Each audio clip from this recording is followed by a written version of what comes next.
Bismillahirrahmanirrahim. Assalamualaikum warahmatullahi wabarakatuh.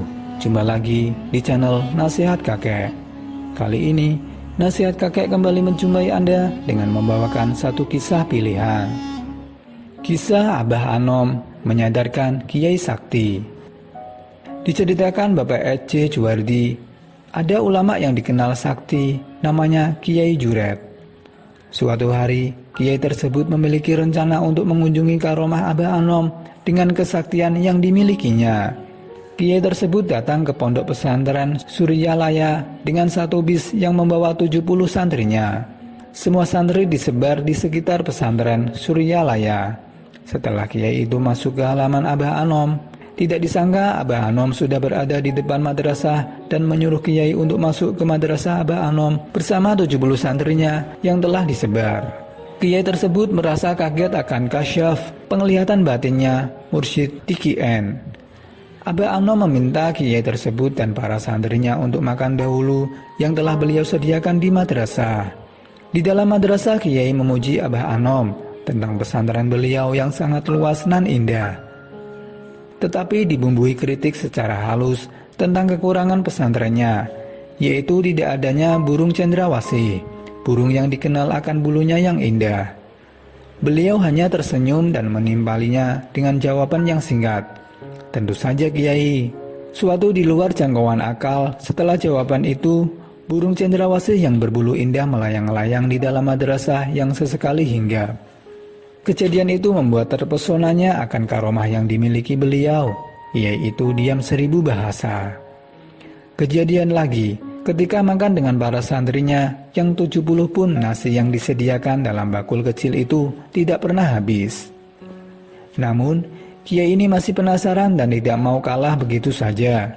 Setelah makan, Kiai tersebut meminta kepada beliau untuk mengangkat kopiah atau peci yang telah diisi, yang sebelumnya dicoba oleh para santrinya, tidak terangkat sedikit pun. Subhanallah, hanya dengan tepukan tangan Abah Anom ke lantai, kopiah itu melayang-layang.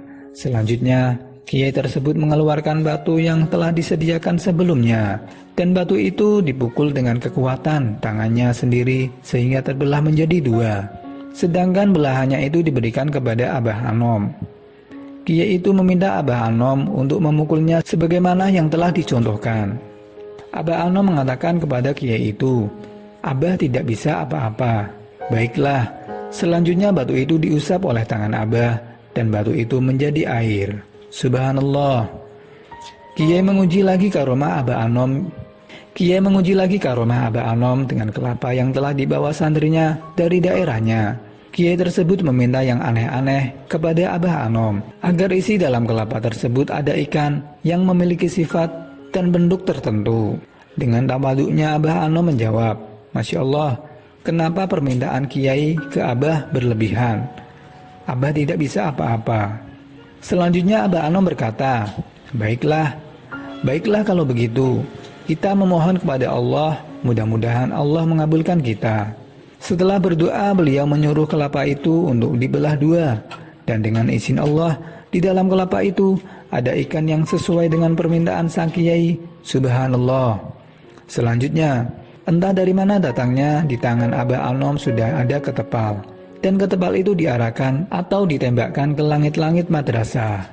Sungguh di luar jangkauan akal. Muncul dari langit-langit burung-burung putih yang jatuh di hadapan Kiai dan beliau. Setelah kejadian itu, Kiai menangis di pangkuan Abah Anom. Akhirnya Kiai memohon kepada Abah Anom untuk diangkat menjadi muridnya. Kiai itu ditalkin zikir Tikien. Setelah ditalkin, Kiai menangis di pangkuan Abah Anom sampai tertidur. Anehnya, bangun dari tidur sudah berada di masjid. Subhanallah. Demikianlah kisah Abah Anom menyadarkan Kiai Sakti. Sekian kisah yang dapat channel Nasihat Kakek sampaikan. Semoga bisa bermanfaat bagi kita semua. Wassalamualaikum warahmatullahi wabarakatuh.